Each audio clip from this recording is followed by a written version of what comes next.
We've reached the finale. Oh my god. So I saw the track list when they released the track list. This song, I'm like, what the fuck is this? Now let's jump into it, dude. The finale of Call the Devil, Doom Goose.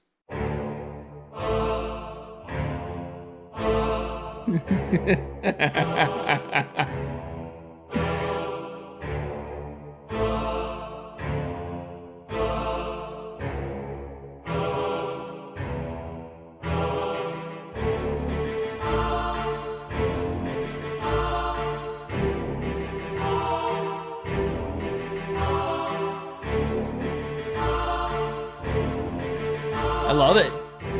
And then the cellos. And the violins. Could have been the fucking theme song for Terrifier, dude. Terrifier 3 theme song. Or Child's Play or some shit. Woo! Yeah!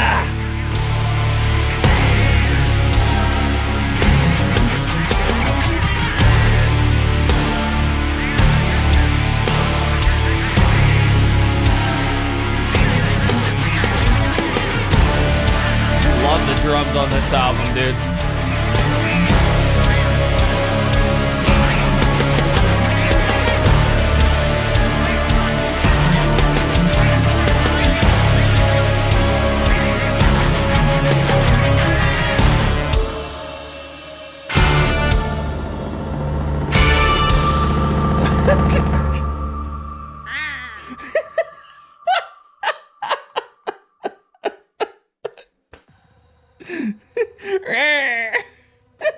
Yeah. This song, like I can just imagine they were making this, and I could have sworn someone must have brought in a kazoo. No, it's not. It sounds like the fucking rubber chicken that you squeeze, dude. When I did Honor Guard, bro, they used to test us by bringing that, because we can't move. We have to just look like this like the whole time. They would fucking fill the chicken with water, and then they would squeeze it. We just bust out laughing. They're like, all right, give me 20 push-ups. It's like, what the fuck, man? That's crazy. Oh, dude, that was definitely Steve Felton's idea, dude. 100%. Holy shit. It had to be. Like out of all the songs what a fucking on this geek, album, dude. yeah. Out of all the songs on this album, I swear Doom Goose is probably This is great. the most. It's probably the closest Mushroomhead has gotten to their original days. Because I'm pretty sure back in the first album they would not have been. Back in the first album they would have done something like this. Oh, for sure, dude. And like I said, bringing Steve Rockhorse into this band really brings off the circus vibes. Because when you listen to like Garmin Bozia, I don't know if you ever listened to them. I heard one track by them, and I was like, this band could be a fucking circus, you know. But yeah, it's very Mr. Bungle too. This album. Speaking of similarities, it is time for our full album review. So let's go. So you can either mute or actually fuck it. No, I want you to talk during this, bro. Ooh. Oh, what's up? Could we do a little something? So I know you do Passa's picks, but can we also include Doc's picks? Yeah, dude. For this one? Yeah, totally. I mean, you're go. part of the stream, so, and you fucking requested this, so. Yeah, we'll jump in. Actually, let's do yours first, right? Let's do yours first. My third place would go to Torn in Two. Second place would go to We Don't Care. And first place goes to Hallucination. Okay. Why? You gotta tell me why for each. Well, You can't just be like, So third place, Torn in Two goes in third place because that main riff, it's so Mushroomhead. This is the kind of riffage that I needed, from A Wonderful Life, because I didn't really get that kind of stuff on A Wonderful Life. It's like as soon as I heard that riff, I'm like, oh, that's the Mushroomhead I know. Yeah. And the reason it's in third place and not higher, it's because, again, you know, the vocals are quiet. But yeah, other than that, that's We Don't Care being in second place. It's groovy, and I think the thing that keeps me from putting it into first place is because there's no solo. You like solos? Yes, yeah. Especially when Mushroomhead does solos, which brings me to Hallucination. First place. I don't know. It's just it starts off so foreboding, and there's just this. Then I think it's Steve and Scott singing at the same time. Just like it's so menacing. I look at the lyrics of Hallucination, and I feel like they are speaking from this perspective of the devil, or at least you know we can get into that later with the implication. Yeah. But I wanna jump. So I don't mean to be rude or anything. I wanna jump into. I wanna listen to a little bit of this, and then I'll get with my pause picks real quick. All right, so it's my turn. My pause picks for this album. I guess I could go number 3 first. So let's listen to a bit of it, and then we'll jump into it. I think I got him, bro. All right, so number 3 is gonna go to. Yeah, number 3. I think I'm gonna give it to Eye to Eye, bro. The chorus on this is really sick. I love the chorus. Yeah. I love where it's just and it just goes right into that chorus. It's like, dude, that's powerful. I love that track. It's great. It's a great fucking track. I think that's gonna get my number 3 pick for sure.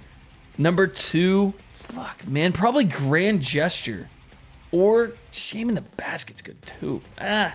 Yeah, Grand Gesture is my second. I like this one a lot. It's very, very reminiscent to Super Buick. I think is this one that's like sounds like Super Buick? One sec.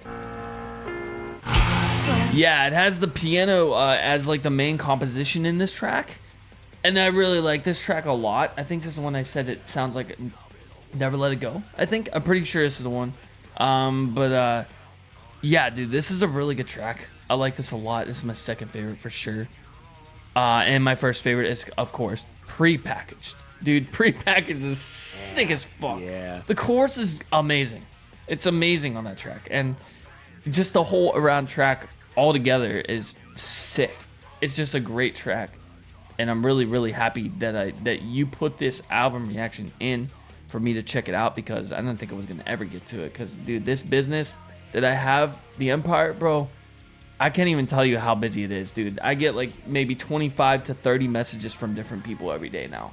So yeah, it's busy, bro. It's very, very fucking busy. So I'm really glad that you submitted this to me. But let's jump into our album MVP. So I'm gonna have you choose first. Who are you gonna give the album MVP for this album? Gravy. Bro, you stole my pick. Sorry. You fucker. All right. Sorry. Fuck. Okay. All right. Okay. I think I'm gonna give this to Dr. F. Dr. F is also the bassist, correct? Yes. Yeah, Dr. F. Yeah. I think he's gonna get it. The reason why is because it brings off that nostalgia of Schmotz. And Schmotz is one of my favorite members in this band, and not to mention he's my friend. Yeah, very, very cool. I like this. I love his piano and I love his bass. His bass sounds great on this album. I think I'm gonna give it to Dr. F for sure. Similarities. All right, let's go with yours first. Remember, you only get 5. You only get 5. Everybody gets 5, dude. Everybody gets 5. My similarities. There's definitely some Pink Floyd influences. Tool. I mean, you gotta go into depth, bro. You gotta go in. You can't just. Yeah. Okay, so. I know it's fucking late, man. Sorry. Yeah. So for the Pink Floyd, some of the harmonies. Done throughout this album. And the guitars too. And some of the solos. were very Pink Floyd. I'll go with Tool. For like the soft songs, because there are definitely some Tool songs that don't have a structure. Just go from one spot to another. The album's pretty prog. I will agree. It's a little bit prog. It is very prog. I would say Faith No More. Mm-hmm. There were many moments in this album. This is hard. Yeah, dude. Try doing this shit for a job. It's hard, bro. I can't begin to imagine it. To just pick 5, it's hard. Like, I used to pick like fucking 10 and 15 and 20 and shit, but 10? Yeah, dude. Oh my god. Yeah. This is actually gonna be a bit of a shocker, but Alice in Chains. Really? With the some of Steve's moments reminded me a lot of the original singer. Lane? Fuck, what was his name? Yeah, Lane Staley. Mm. 5th one. I can see that. Mudvayne. Because of prepackaged. Okay, Mudvayne. I do agree. Yeah. Yeah, like. So my turn. Similarities, and I cannot fucking choose these as like number 1, number 2, number 3. It's just there's no like it sounds more like or anything like that. It's American Head Charge. 100% the guitars in this, the composition, the ambient bridges, very American Head Charges. And they're kind of industrial too, so definitely American Head Charge, definitely up there for similarities. Moto Grader. A lot of the screams on this album and a lot of the guitars on this album remind me of Moto Grader. And the fact that they use an instrument called a Moto Grader. They created the instrument. Mushroomhead likes to make their own instruments too, like adding the kids' toys and stuff like that and stuff in there. It's really, really cool, and I think that's definitely a similarity. Faith No More. Yes, Faith No More is definitely a similarity for this album.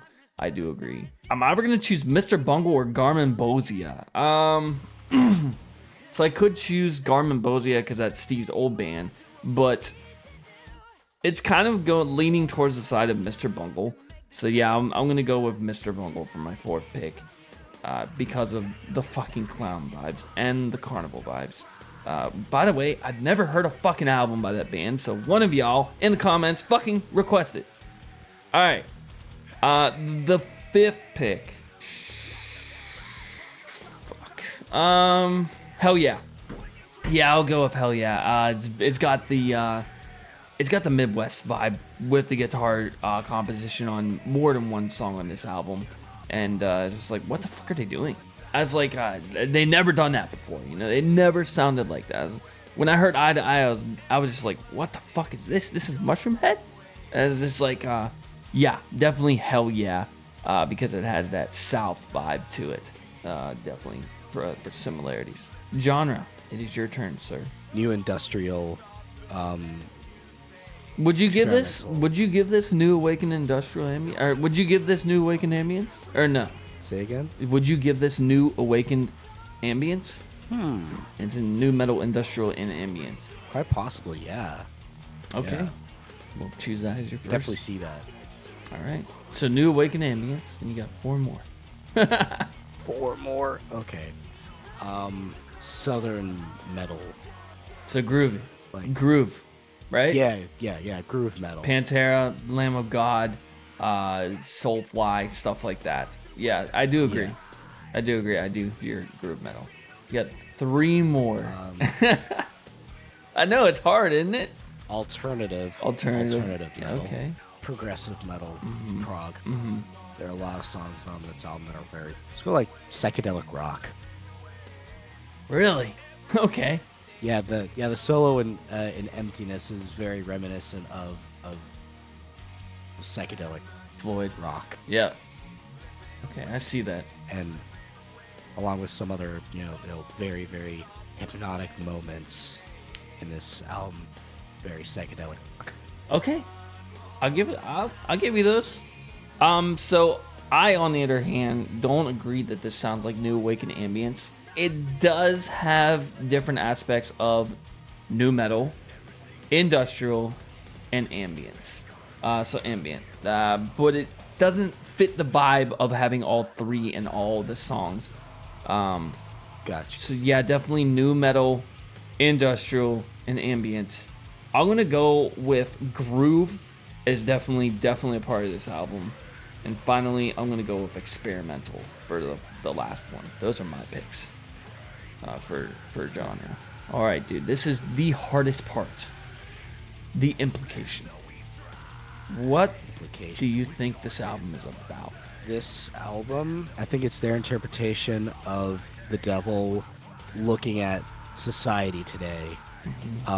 Because like the album cover is basically the devil holding a cell phone, taking a selfie. You know, kind of looking, kind of looking like he's taking one of those mirror selfies. Like songs like, you know, in the song "Eye to Eye," the chorus is like, "Wow, I don't think we're seeing eye to eye." It's very telling on how there's so much disagreement within the world. You know, prepackaged, you know, predetermined, prepackaged, premeditated, and then hallucination. There are many moments of that album where you know, their interpretation of the devil is basically saying like, why are you praying to me? I don't want to be your leader. I don't want to be your teachers and shit like that. I don't care if you rip your canvas from your wall. I don't care if you clean your brush with all your tears. It's all your call. You know, I don't want to become your master. I don't want to become the disaster that's inside of you. That's what I think. I think they're implying that. So it's a point of view. It's a point of view of the devil looking at the world today, basically, is what you're getting at. The world and so I do agree with that. I think I'm actually going to choose that as well. But there is a different aspect to my implication. So my implication for Call of the Devil would be the devil looking at us in a POV situation, kind of like how he's seeing how the world is falling apart, and he created this, and he's happy that it's happening and stuff like that. I'm a Christian, so I'm obviously going to be on the side of God here. But so songs like Eye to Eye, don't see eye to eye. I think he's talking about the people like not seeing what the people are doing today are not what he wants or something. I don't know. Or I think he might be talking to Jesus in this one as well. So fall in line for a brand new savior. That's talking about the Antichrist coming to Earth. I'm pretty sure that's what it's about. Decomposition. The world is falling apart. Hallucination. I think that this one is getting at that people are praying to the wrong God, and they have been praying to the wrong God for centuries, and people are finally starting to wake up who the real God is. So there is, in Christian religion, Jesus is the only way to heaven. Jesus is not God. The Roman Catholics made it that Jesus is God because he's in the Holy Trinity. But what I believe is Jesus is our Savior. But it's very, very controversial album, you know, because I mean, Mushroomhead is obviously they're I believe that they're agnostic. I'm pretty sure that every member is agonist. This album is basically telling the story of how the devil views the world and how he's fooling everyone into believing that they're praying to Jesus when they're actually praying to him. And that's why no miracle is happening, because people don't have Jesus in their hearts. They have God in their hearts. And the God of this world is the devil. That's in the Bible. But that's my implication. Your rating first. What are you gonna give us, man?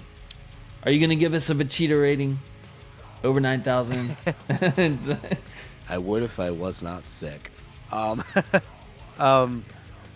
give it like an 8.5 out of 10. Yeah.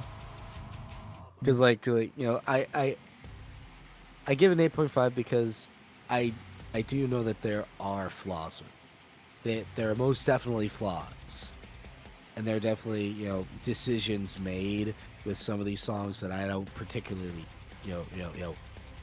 am fully down with, especially with some mixing choices such as the vocals, Yeah. sometimes being too quiet. Yeah. Yeah. Other than that, I find every song on this album enjoyable. Yes, even Decomposition, it did take me a few listens to get used to it. But yeah, 8.5 out of 10. Okay, so my rating for this album, I liked it better than A Wonderful Life. A Wonderful Life is not that good of an album, but I gave it a 9 out of 10. And I think I'm going to downgrade that because I heard this one. I'm probably going to downgrade my rating for A Wonderful Life to an 8.5 out of 10. And I'm going to give this album an 8.75 out of 10. It is just a step above A Wonderful Life. And yeah, it's not the best they've done. Like you said, the vocals are very quiet on some of the songs. The low end is completely missing on this album. I hate the low end on this album. There's literally all mids and highs. And I don't know what the engineer was thinking of when he made this, to be honest. The low end is completely missing that I love from Super Buick, from 13, from M3, that it's not there anymore. And why? I really, really like that aspect of Mushroomhead, hearing that low end in the production scale. But I really, really, really like this album. I'm very, very impressed by it. Very surprised by it. Wasn't expecting each song to be different. I was kind of expecting like A Wonderful Life 2.0, but it's not. And it really brings off the vibes of the self-titled Super Buick. There's some 13 vibes in here in some of the songs. I never heard Beautiful Stories for Ugly Children. There is Righteous and Butterflies kind of themed compositions in this album. And finally, there is M3 kind of like screams in this album. So I really, really do like this album. This might be a buy. It might not be a buy. I don't know. I almost bought this, but I was like, I want to listen to it first. So yeah, it's decent. Doc, thank you for joining me tonight, man. Our next album reaction will take place. Actually, it's an EP reaction. It's going to take place right after we're done with this. And it's going to be Gore, A Bud That Never Blooms. This is their debut EP from my friends Haley, Devin, and Alex. Very, very interested to listen to this. But yeah, Doc, you can join me for that if you want to, but you're probably going to go to bed. Yeah, it's currently... it's almost 2:30 in the morning for me. It's all good, bro. It's all good, bro. So after that, tomorrow we're gonna be looking at Magoria, Jack the Ripper rock opera, and that's it got put in by Skull. So I think I might make this a normal thing where I bring the requester in the stream or ask them if they want to come in for a podcast. It's a pretty unique thing for a channel to do. So I was like, okay, let's try it. So. All right, dude. Well, I appreciate you for being here. And guys, don't be a part of that 95%, motherfuckers. Click that subscribe button. Click the like button. Leave us a comment on every single video in this playlist. And finally, share. Peace.